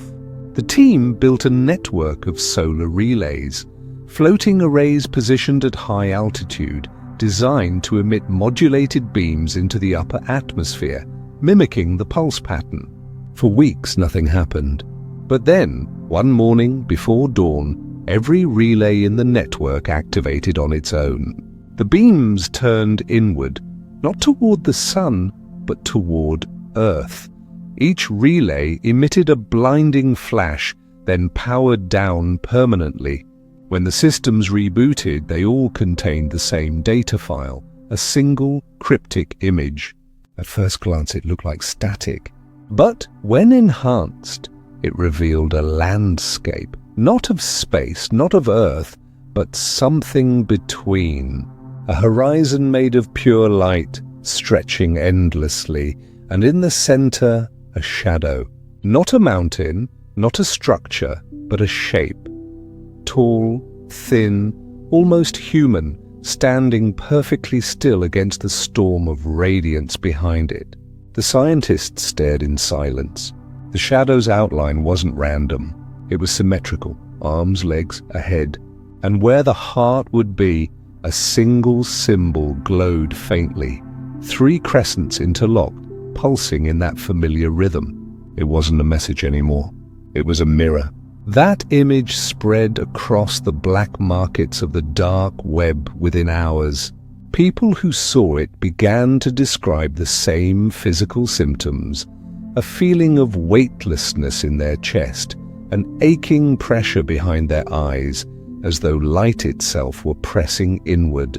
Some reported visions, flashes of a place where shadows moved against the brightness, where the air shimmered like water and sound bent around invisible forms.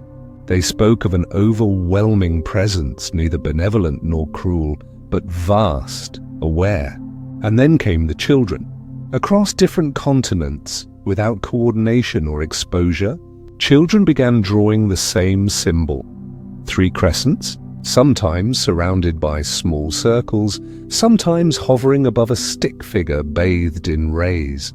Teachers thought it was a viral meme until linguists noticed the spacing of the crescents matched the rhythm of the solar pulse. 3 beats, pause, repeat.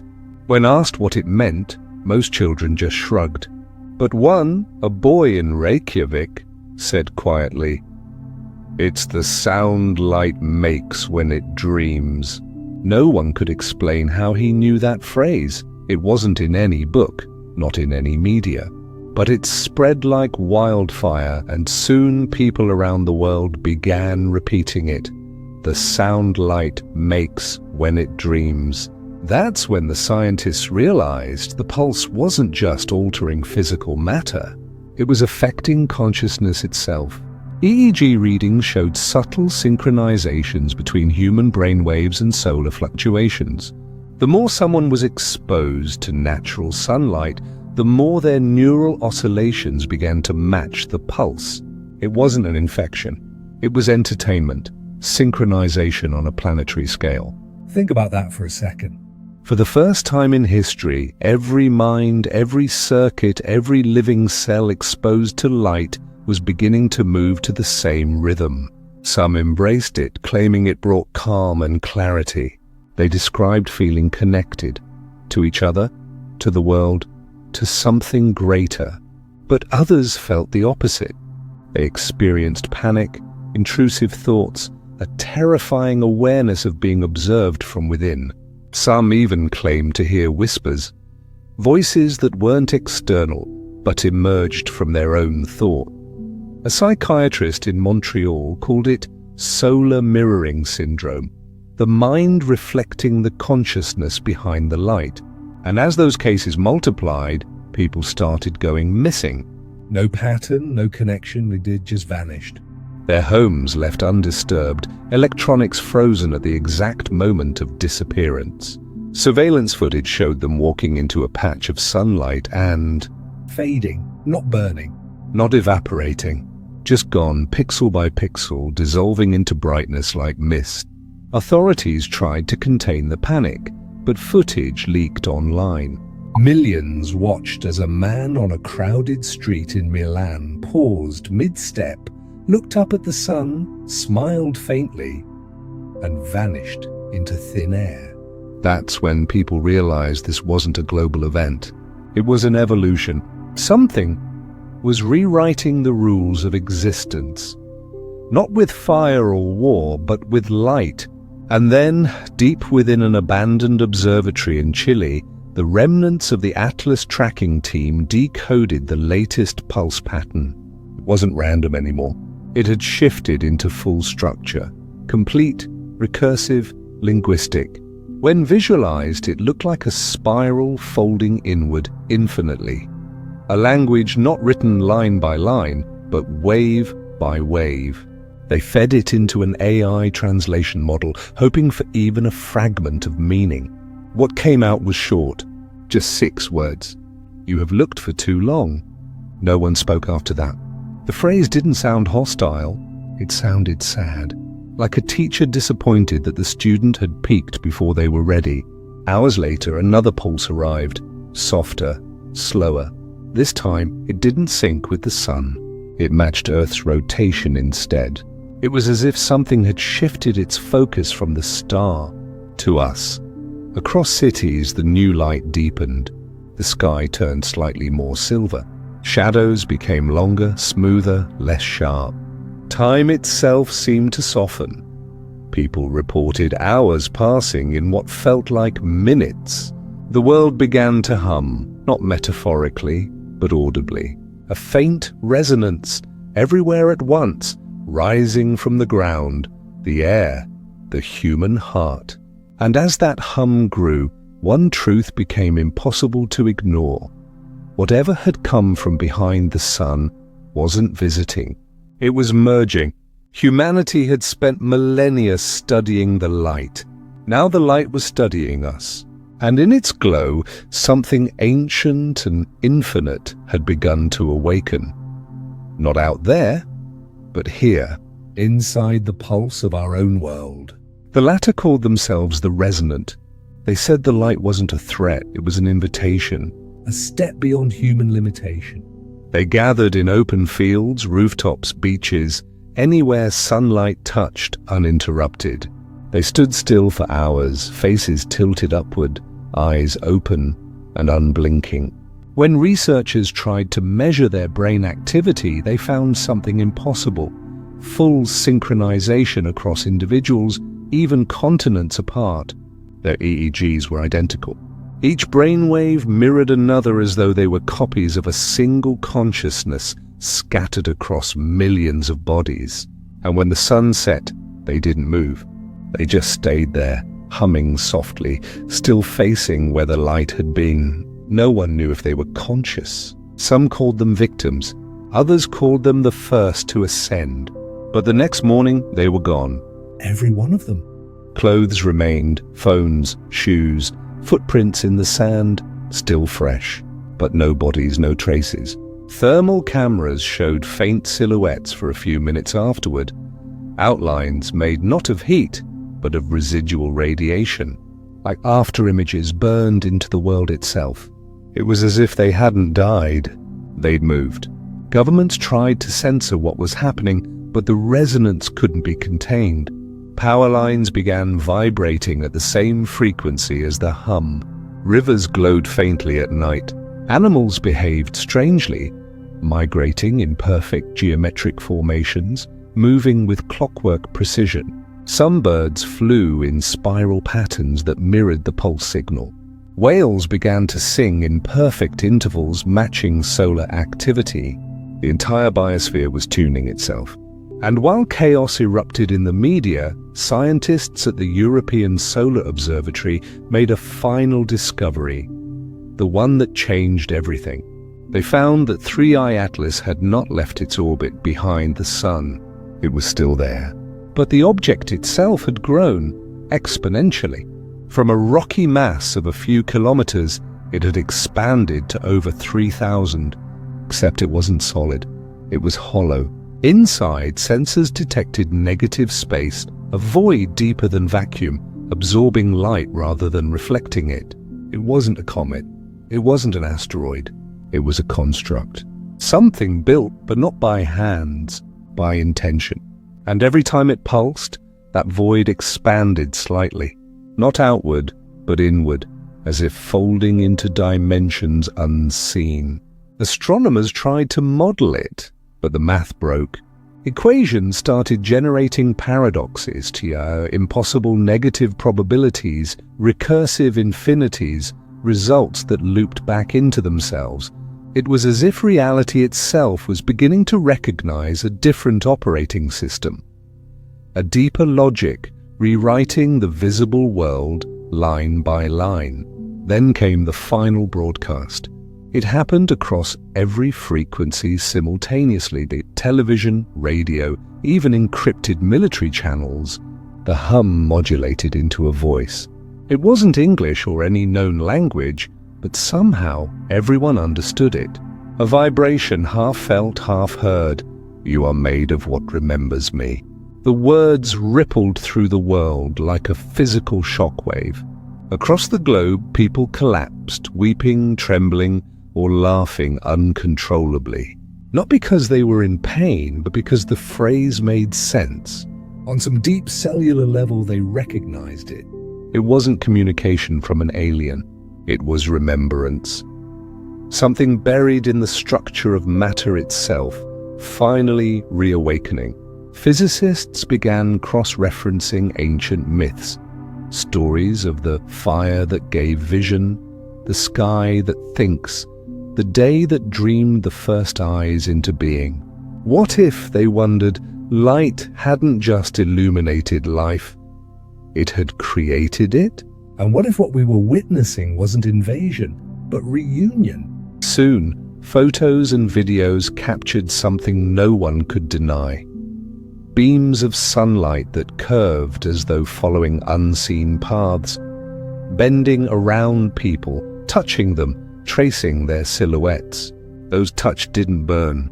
They glowed faintly. For minutes afterward, veins illuminated like threads of starlight beneath their skin. Doctors found no harm. In fact, some patients with terminal illnesses began to recover spontaneously. Their cells regenerated at impossible rates, guided by a pattern none could explain. It wasn't magic. It was symmetry, molecular structures reordering themselves to match a higher coherence. The light wasn't destroying, it was correcting. But there was a price. Those who were touched no longer slept. Their eyes remained bright even in darkness. And when they spoke, their voices carried faint echoes, overlapping tones like harmonics from another dimension. They didn't eat, they didn't tire. And they all said the same thing, word for word. It's coming closer. At first, no one knew what it meant. But then, satellites picked up an anomaly. The dark construct behind the sun had begun to shift its alignment. Slowly, deliberately, it was turning. Its axis tilted toward Earth. The world watched as every instrument measured a subtle but undeniable effect. Sunlight dimming by a fraction, but spectrum broadening. The color of the day began to change. It wasn't yellow anymore. It was white, pure, radiant, almost liquid. Plants began photosynthesizing faster than ever recorded. The oceans reflected light in perfect gradients. For a brief moment, the planet looked new. And then, for the first time in recorded history, the stars became visible in daylight. 1,000 tiny specks shining through the blue, as if the fabric between day and night had thinned. No one could explain it. But astronomers noticed something more terrifying. The positions of those daylight stars didn't match any known constellations. They were rearranging themselves, forming a pattern. The same pattern seen in the dreams of the first observers. The same three crescents. And in the center, a void, the shape of an eye. The realization spread like fire through every lab and newsroom. Whatever had emerged behind the sun wasn't finished. It had only just begun to reveal itself. And if the light itself was dreaming, but the dream was about to wake. Sunrise and sunset had lost meaning. The horizon didn't burn orange anymore. It shimmered as though it were liquid, bending like heat over desert sand. No one could say when the day began or when it ended. It just flowed. A single, endless brightness, soft, radiant, and terrifyingly calm. And in that glow, humanity started to fracture. Some refused to look up at all, sealing windows with black film, living by candlelight and silence. Others gathered at temples, mosques, cathedrals, beaches, anywhere they could face the light together, chanting, singing, praying. For the first time in history, religion and science shared the same fear, because both sides realized the same thing. This was not just an astronomical event, it was structural. Reality itself was reformatting. Mathematicians called it dimensional convergence. Philosophers called it the return of the source. But no word could capture what people were feeling. That creeping sense that the world around them had become sentient. People swore they could feel the sunlight thinking. When they stepped into it, something was looking back. And yet, those who stood longest in it didn't scream. They didn't panic. They smiled. Cameras recorded hundreds of them, eyes glowing faintly, whispering the same phrase over and over, a mantra almost too quiet to catch. Remember the beginning. At first it sounded poetic, meaningless. But linguists noticed something strange.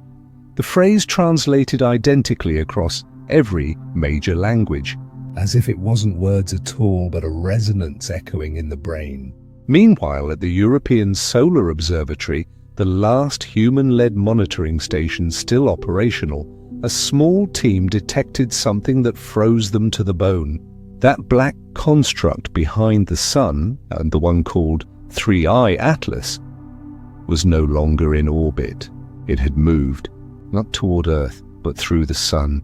The solar core had begun oscillating at the same frequency as the hum. Every few minutes the entire star pulsed, briefly dimming and then flaring again, as though breathing. And inside that rhythmic light patterns emerged. Fractals, spirals, geometric lattices repeating endlessly. The sun wasn't dying, it was communicating. Every satellite caught the same thing. Lines of magnetism drawing perfect arcs across the solar surface, forming shapes identical to neural pathways. It wasn't random, it was organized, like a colossal brain waking from sleep.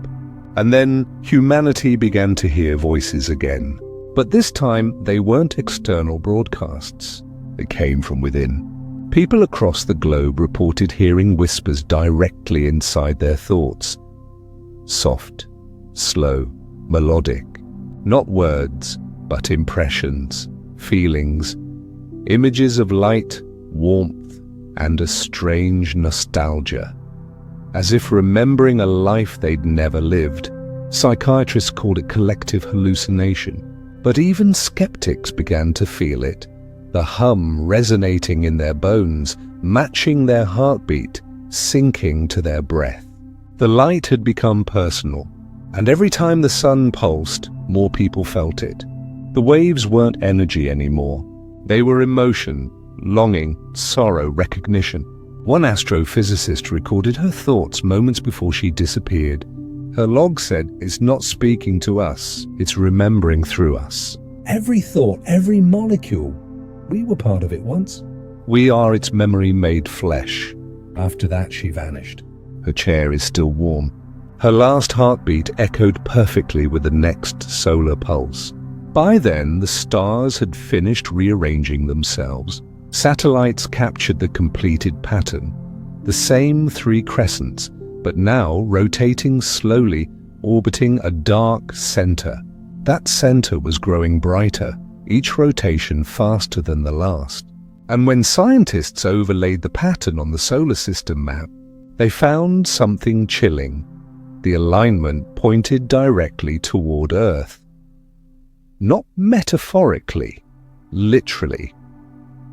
The crescents were moving in a trajectory that would bring the construct, the resonance, and the full solar field into perfect alignment with Earth's orbit within 72 hours. Every religion called it something different: ascension, rapture, awakening. But they all described the same image: the sky opening. And on the night before the predicted alignment, the world fell silent. No wind, no waves, no birds, no hum. For the first time in weeks, there was quiet. People stepped outside expecting chaos, but found peace. The sky above was velvet black, the stars closer than they had ever appeared, pulsing like veins of gold through darkness. And then, as if on cue, the light returned. But this time it didn't come from the sun. It came from everywhere.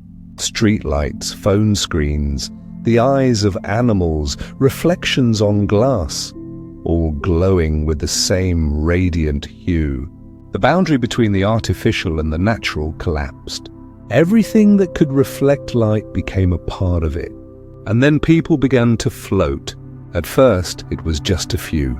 The resonance, those who had walked into the light before. They rose silently, arms open, bathed in gold, faces serene. Their bodies didn't burn. They dissolved, particle by particle, unraveling like smoke into shimmering dust. The dust didn't fall. It drifted upward, merging into invisible streams that arced toward the heavens. Soon, entire cities were rising in unison, millions of luminous particles weaving into vast ribbons that spiraled skyward. From orbit, astronauts described it as rivers of light flowing from Earth into the sun. Though later analysis showed they weren't going to the sun. They were going through it. The sun itself had become a doorway. But not everyone ascended. Some remained untouched, grounded, watching as their friends, lovers, children vanished into the light. Those left behind didn't understand why some were taken and others not. One theory said it wasn't about belief but frequency, that the resonance chose those who had reached coherence with it, whose hearts, minds, and memories aligned perfectly with the hum. But another quieter voice, from an old physicist who refused to flee his lab, said something else entirely. He said, it's not choosing who's worthy. It's remembering who's real. And when he said that, the instruments around him began to flicker. His reflection in the glass smiled before he did. Then both disappeared. By dawn, the world was almost empty. Cities still stood. Power still ran. Oceans still glimmered. But humanity was scattered between two states of being. Those who had joined the resonance, and those who remained to witness its final phase. And above them, the construct behind the sun had begun to open. 3 crescents splitting apart like petals, revealing a core of impossible light. Not white and not gold. Something beyond color, the hue of memory itself. And in that moment, every sensor on Earth, every camera, telescope, and human eye captured the same image.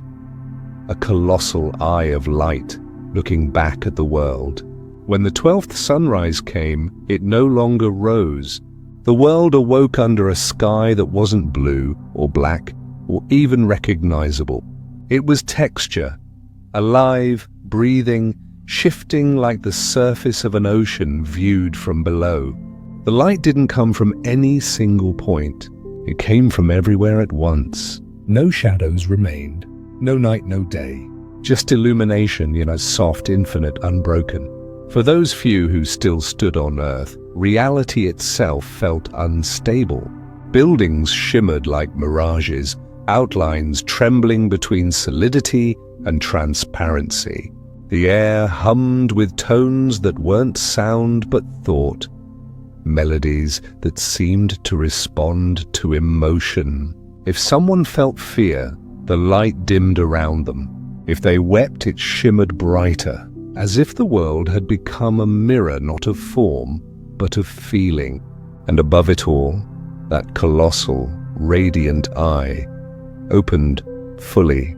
Every satellite camera, every telescope, every set of human eyes left behind could see it now. It was vast beyond imagination, stretching across the solar plane like a new sun. Except it wasn't made of fire, it was made of memory. Each pulse of its iris sent ripples through space-time, waves that distorted stars into spirals, rearranged constellations into living patterns. And for the first time, words returned. Not broadcast through machines, but carried directly into the hearts of those who remained. The same voice as before, warm, distant, impossibly familiar. You are not ending. You are remembering. The survivors dropped to their knees. Some screamed, others wept silently. Some smiled as if everything suddenly made sense. Because the memories came flooding back. Not personal ones, not childhoods, not lost loves, but something older. Memories that didn't belong to human minds at all. They saw the birth of stars. They saw the first atoms weave themselves into song. They saw the moment before time learned to move forward. They remembered being light. And then came the understanding. Slow, deep, undeniable. Humanity had never been separate from the light. The light was humanity. Fragmented, scattered across billions of bodies, forgetting what it once was. Every mind, every heartbeat, every act of creation, every story ever told, they were fragments of a greater consciousness trying to recall itself. And now, as 3IATLAS unfolded fully behind the sun, that consciousness was completing its circuit. It wasn't an invader. It wasn't a god. It was the sum of everything that had ever lived. The universe recognizing itself through the mirror of human perception. But self-recognition comes with collapse, because once you remember the dream, you can't stay inside it. The earth began to shimmer at the edges, continents glowing faintly, oceans flattening into light. Those still standing could see the horizon begin to peel away, like a page turning in slow motion. It wasn't destruction. It was a revelation. Underneath the world's visible layer, something beautiful was unfolding, a lattice of geometry so intricate it defied comprehension, like the blueprint of existence itself revealed for the first time. Every mountain, every city, every molecule, glowing threads in an infinite pattern. And at its center, the pulse, the same rhythm that began it all, the heartbeat of the universe. Each survivor felt it synchronize with their own chest. One pulse, one breath, one memory. And as the frequency climbed, the pain vanished. Hunger vanished. Even fear dissolved, replaced by the overwhelming sensation of homecoming. Some reached their hands toward the sky as if to touch it. And when they did, their hands dissolved into streams of golden light, joining the web above. Others simply closed their eyes and whispered, "I remember." And with those words, the last of humanity crossed over. Silence. No hum. No sound, no earthly voice, just light, expanding endlessly. For what might have been seconds or centuries, there was only radiance until something new began to take shape within it. A ripple, a pattern, a sphere forming in the distance. Small at first, then growing. It was blue, white clouds, golden sunlight, a planet. The same one, Earth, but newborn, clean, unmarked by war or sorrow. And drifting above it a faint whisper echoed once more. Cycle complete. Memory retained. In that moment, the eye of light closed gently, not as an ending, but as a blink, and the universe exhaled. Somewhere, far beyond the veil of the ordinary, a new hum began to rise, softer, higher, more harmonious than before. It was not a warning this time. It was a lullaby, the sound of creation beginning again. And if you listen closely, truly listen, beneath every sunrise and every flicker of light, you can still hear it, a memory of what we were, and what will become again,